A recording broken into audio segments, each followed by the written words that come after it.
Now at 10, residents in Parsons participate in a fun run to raise awareness about gun violence. Plus, Lincoln Park in Pittsburgh plays host to bands from all over the Halfway Home Music and Arts Festival. And the town of Altamont hosts its annual Flag Day celebration. The 4 states' most watched news starts now. Forest Park in Parsons was filled with a sea of orange this morning, with community members coming together to Wear Orange Weekend. This is KOAM News at 10. I'm Anthony Saviello. The orange represents the color hunters wear to not get shot, and the Wear Orange Weekend is about raising awareness for gun violence in the United States. KOAM Samantha Walker has more. Dozens of t-shirts are strung up across Forest Park in Parsons, representing a voice that can no longer be heard. It's a visual symbol because every day 120 people die from firearms and another 200 are injured. So we wanted to make a visual to imagine these are all people who die every day from firearms. The shirts are part of an event organized by the Parsons chapter of the Mothers Demand Action Group, an organization advocating for gun safety and common sense gun law. The group joined hundreds of chapters across the country in holding an event to raise awareness on gun violence in the United States, particularly the rates in which children are affected. We don't want your child to become a statistic. Every year 355 children accidentally shoot themselves or others. So that's something we can prevent. Numerous community organizations are involved in the annual fun run, helping to provide information and resources on common sense gun safety and practices.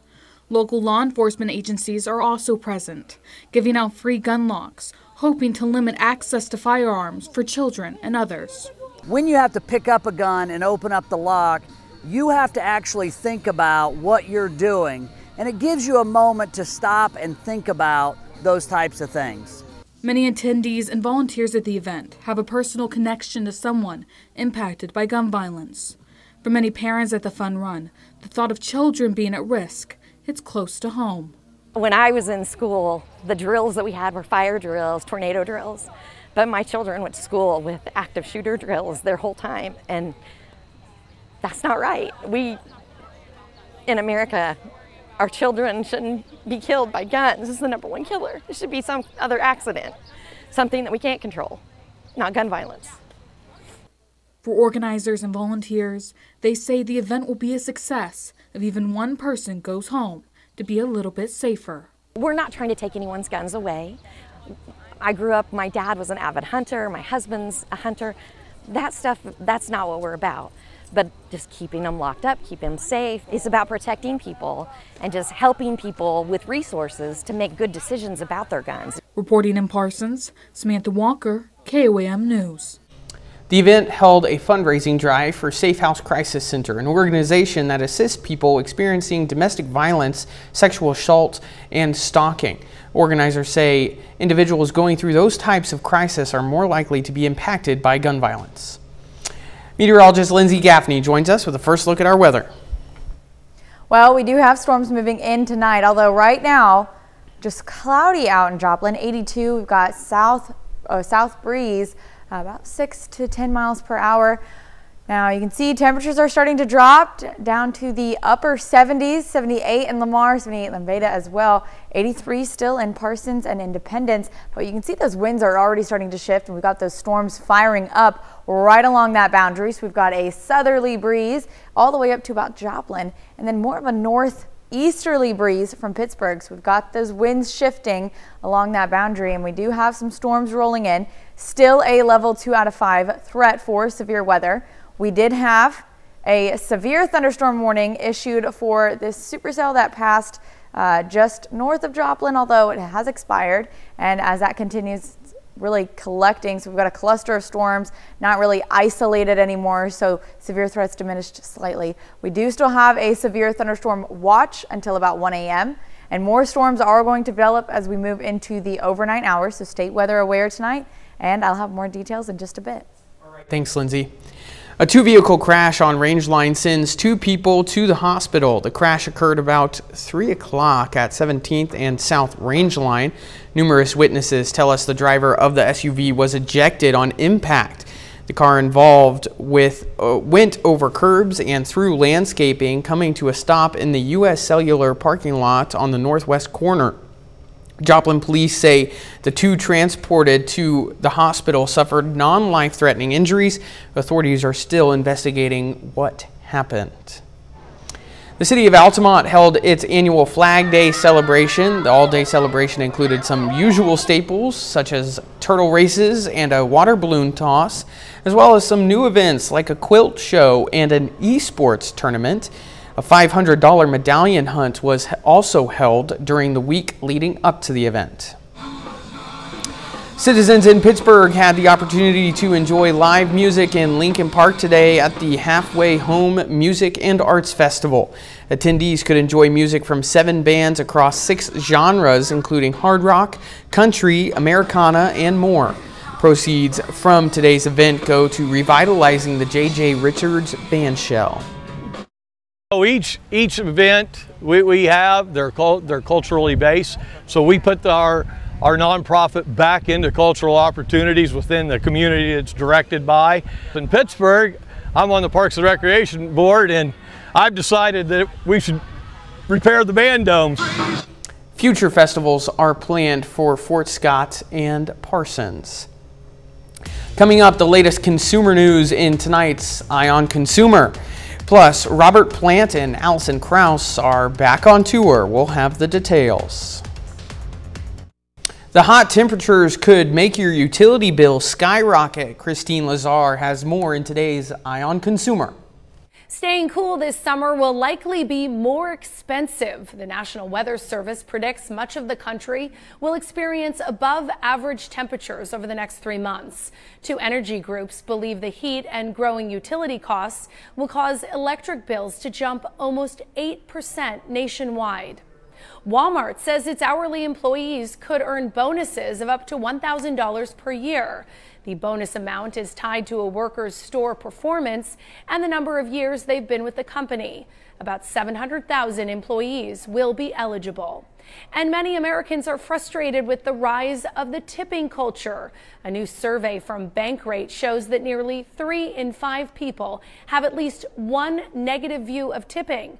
Baby boomers are more likely to complain about it, but 86% of them say they always leave a tip when dining at sit-down restaurants, compared to only 35% of Gen Zers. And those are some of the week's top consumer stories. I'm Christine Lazar, CBS News, Los Angeles. A Scottish woman who claims to be the real-life Martha from the hit Netflix show Baby Reindeer is suing the streaming giant for defamation.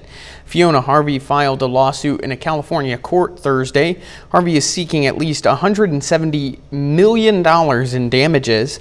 She's accusing Netflix of negligence, emotional distress, and violating her right of publicity.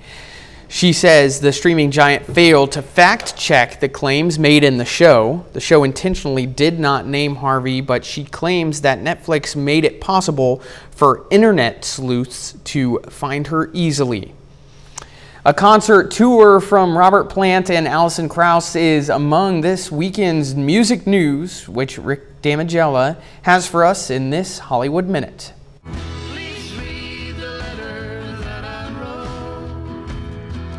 Grammy-winning duo Robert Plant and Allison Krauss have just kicked off their summer concert tour. Plant singles out one of their songs as a favorite to perform live. Please read the letter I like, because it's got a sort of beautiful lilt, some nice sustained vocal lines, and some beautiful fiddle from Allison, and it's got great mood to it, and it shakes as well.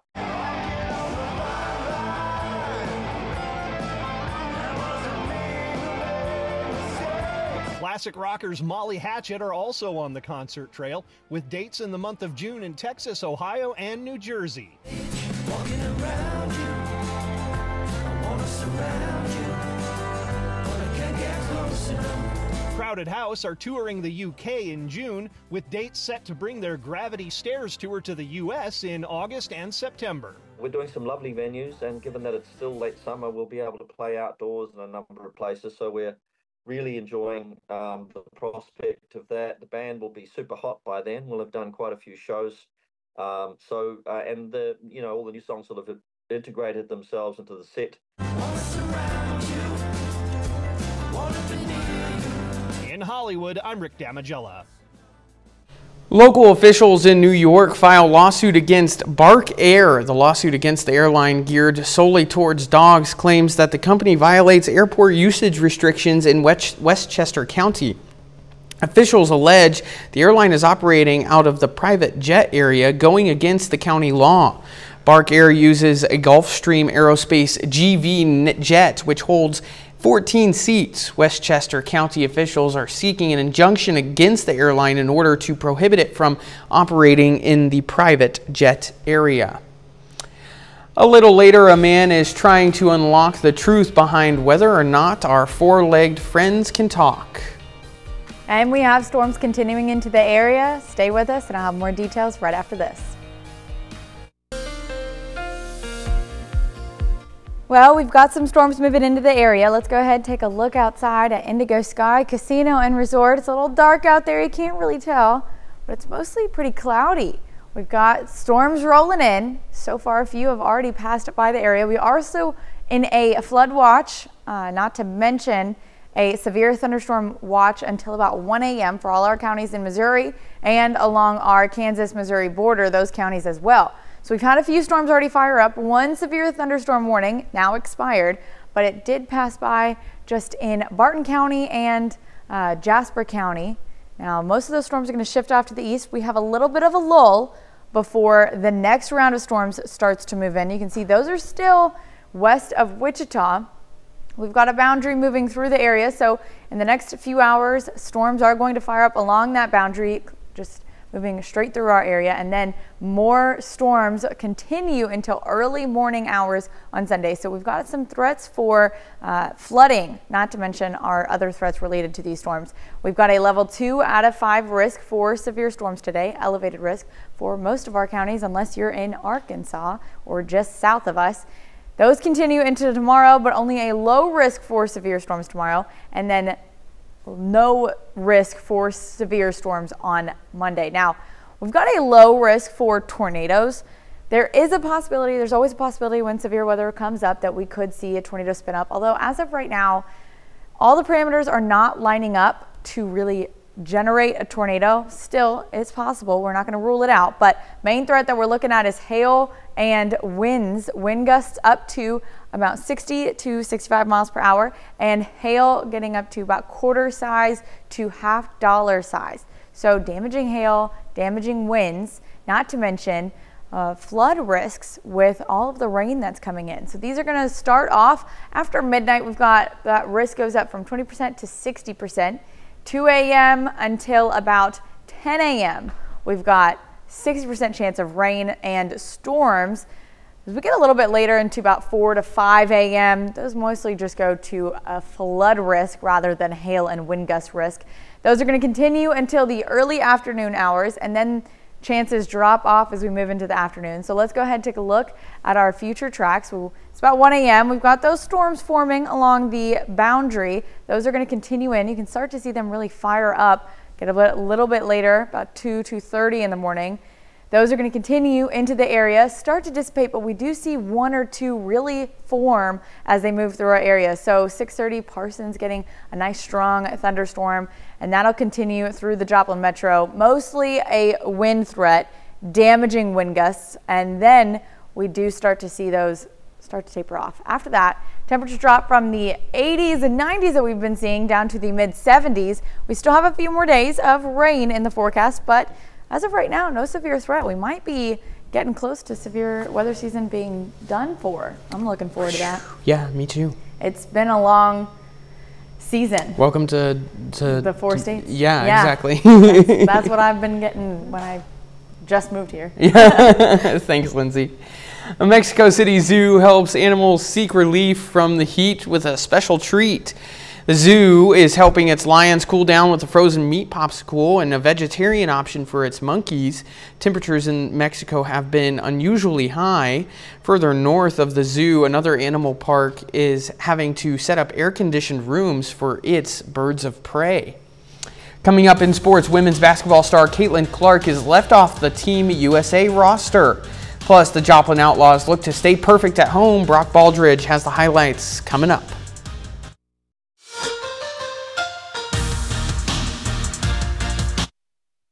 Outlaws have been playing baseball for just over the last 2 weeks, and Joplin is currently in second place in the Mid-American League standings. We'll begin Game 2 of the series tonight. Joplin plays the Piney Woods Timberhogs on a warm, humid night. We pick things up in the second inning. Cale Good hits this past the shortstop's glove. That allows Owen Bond to come around to score. RBI single ties the game up. It's now 1-1. Go to the top of the third inning now. Check out this play here by Andres Garcia, who goes down on a knee, delivers the throw to Carter Mize at first, and they got him. Great defensive play there, saves a run. On the mound tonight is Xavier Fossbender, who completes the remainder of the inning, getting back-to-back strikeouts. He keeps the game tied, headed to the bottom of the third. So in the third inning, Drake Lee broke his bat the pitch before. He picks up a new one, and then he rips a new one. See you later. That's gone for a 2-run home run. And despite the big Outlaws lead, Piney Woods comes back to take a 9-7 lead at last check. This game is still in progress, but we are currently in a lightning delay in the 8th inning. Well, the Kansas State Wildcats play in Game 2 of their Super Regional. K-State lost Game 1 to Virginia last night, so they need to win this afternoon in order to keep their season alive. K-State put up a great fight the past 2 nights, but the Cats come up just short. The Virginia Cavaliers beat Kansas State 10-4. Wildcats season comes to an end. The Virginia Cavaliers are on their way to Omaha. They're going to the College World Series. Royals versus Mariners. Very first pitch of the game in this one is Seattle's J.P. Crawford, and he visits the hydration station. Wasting no time, solo home run. Mariners lead 1-0. To the bottom of the second now, game tied up 1-1. Adam Frazier uses the boomstick and gets the dynamite over the wall there. That one's gone for a solo home run. Royals lead 2-1. To the 5th inning now. Game tied again. 2-on-2 out for Vinny Pasquantino. This ball's ripped fair down the line. That clears the bases, and everyone comes around to score. Royals lead again. Kansas City is up 5-3, and we get a Sasquatch sighting out there at the K. We head to the 6th inning. Kyle Isbell really starting to hit the ball well lately. He keeps his fair down the left field line. Nick Lofton comes all the way from first base to score, and that's a 2-run double for Isbell. Royals win it 8-4. Kansas City has now won 3 straight. In Busch Stadium, Cardinals versus the Rockies. There's former Cardinal Larry Walker and Baseball Hall of Famer. He threw out the first pitch of this one. We pick things up in the 6th. Colorado leads 1-0. Well, now they lead 2-0. Ezekiel Tovar delivers a souvenir in the left field stands. Solo home run there. So the bottom of the 6th. Game is tied 3-3. Nolan Arenado gives the Cardinals the lead with an RBI single to left field. St. Louis is up 4-3 now. Go to the top of the 7th inning. Game is tied up 4 apiece. Tovar comes up to the plate once more, and just like he did in the 6th inning, he does it again in the 7th. 2-run jack gives Colorado a 6-4 lead. We go to the bottom of the 7th now. Boy, does this bring back some memories right here. Matt Carpenter to dead center. This one lands in the hill. It's gone for a solo home run, his 2nd of the season. St. Louis within 1. It's a 6-5 ball game. To the bottom of the 9th now. Game tying run at scoring position. Can Carpenter replicate what he did in the 7th? Well, not quite. He pops it up, and that's the end of the ball game. Colorado gets the win. Rockies take it 6-5. Well, rising women's basketball superstar Caitlin Clark is not expected to be on the United States Olympic women's basketball roster. Team USA leaves for Paris in just over a month from now. Clark was selected as the #1 overall pick in the WNBA draft last April, as she currently plays for the WNBA's Indiana Fever. Well, that's your look for sports. We're back after this. Do dogs talk? If you have one, you'd probably argue your loving companion speaks to you in a language only you understand. But now a researcher at UT Arlington is trying to prove it by studying the language of our furry friends. Reporter Nicole Nielsen has more. If you've ever wondered what this means, we might be one step closer to finding out. You can see that they all sound very similar, and they're used at about the same context. Kenny Zhu is a professor of computer science at the University of Texas at Arlington, who is dedicated to uncoding the mystified language of man's best friend. I've been fascinated by how intelligent they are, And I was always wonder whether they actually have language. He's currently using machine learning to translate dog sounds in phonetic representations and eventually words. He showed me how it works. Yeah. So you can listen to each and every one of the phonemes. So this spectrogram actually shows you the frequency and their strength. By collecting barks from different sources and stripping away other noises, he then catalogs the sounds and segments them into pieces like syllables and assigns each a symbol similar to our alphabet. The project is legit and backed by a 3-year, $483,000 grant. He says the answers couldn't be more important to the future of understanding and communicating with all animals we coexist with. It boils down to facilitate better communication, better understanding between different species, and ultimately we just want to have a better world. So far, he's transcribed about 10 hours worth of barks into meaning. He's found dogs in different parts of the world speak differently too. Indeed, we are still in a very early stage of the research. There's going to be a lot of challenges. Only the beginning of the discoveries to come. In Arlington, Nicole Nielsen, CBS News, Texas. Do you think your dog can talk? I don't know if she can talk, but she sure understands. She gives me attitude, that's for sure. Yeah. What's our weather look like? Well, we do have some storms still going to fire up over the next couple of hours. Right now, we're in a bit of a lull in between storm systems. So we've got storms to our east and to our west. So these storms start to come in a little bit after 1 a.m. And we're probably expecting some severe thunderstorm warnings. Likely not a tornado warning, but we will be here and we will, be watching them. For sure. Final sports note. Now, obviously, the weather affecting the Joplin Outlaws game. They're 5-0 at home this season. They're in the 8th inning in a lightning delay. So hopefully things clear off so they can finish the game. And, man, they've already had 2 rainouts this season already. So it seems like everywhere they go, the rain just follows them. Yeah. But not for very much longer, hopefully. Yes, I really think we're getting close to ending severe weather season, so I'm looking forward to it. All right, sounds good. Well, that's our time for tonight. For all of us here at KOAM, have a great night.